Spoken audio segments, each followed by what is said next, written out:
I read the script at an airport actually on the way back to New York, and I was just so taken with the story.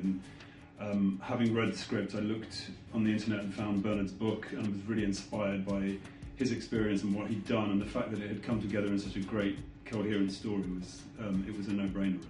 I've never actually played a living person before, but it was one of the things that I always said that I wanted to do, and it didn't necessarily have to be a famous person, but I wanted to play someone that was still alive, actually, so that I could talk to them and then try and portray them.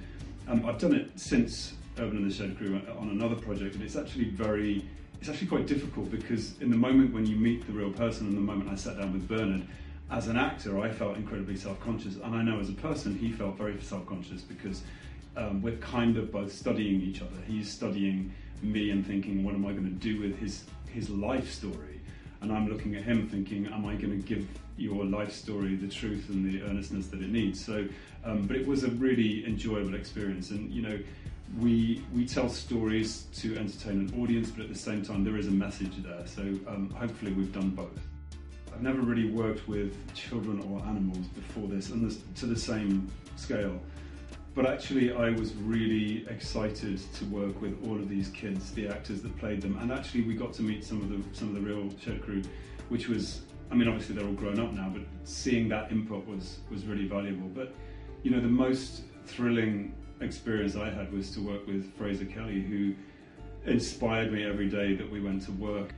Such a smart kid, with such insight and empathy. That was the thing that really surprised me about Fraser, is some children at that age don't necessarily understand empathy, but he really had it.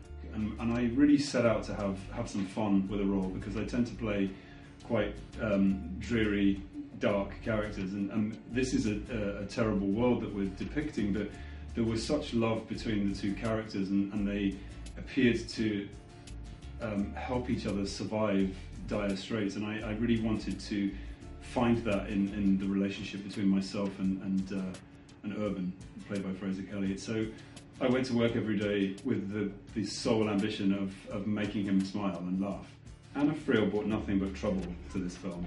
No, Anna, I mean, I couldn't think of a better person to play Greta. I mean, and she, again, is a very conscientious actor. She goes very, very deep.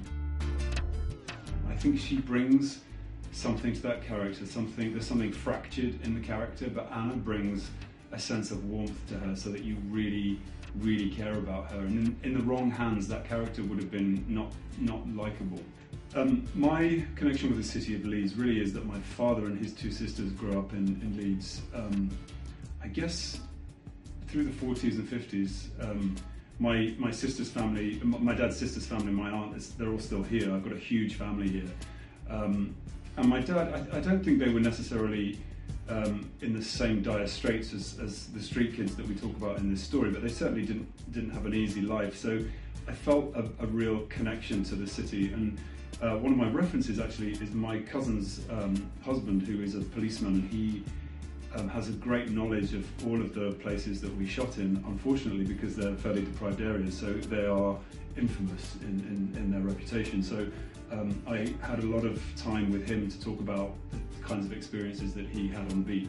I think the situation for homeless kids and kids who aren't very fortunate in the UK today it's always difficult, and it's always a challenge, because as our lives become more comfortable, we're sort of shielded from it. So we don't enter those areas of the city so that we don't see it so much. It's not the focus of media because it's not attractive to look at. So it tends to get swept under the carpet, which is why personally I'm an ambassador for a charity which looks after children's mental health, cyberbullying, and now Action for Children, who are working with this film. And I think it's really important, the work that they do, because they provide all kinds of different counselling, shelters, the simplest form of help, anything that they can think of. And really, that's what Bernard Hare was understanding, is that it's more than just money. It's actually care and time. And he spent so much time and care with these kids, and I think they're doing okay now. But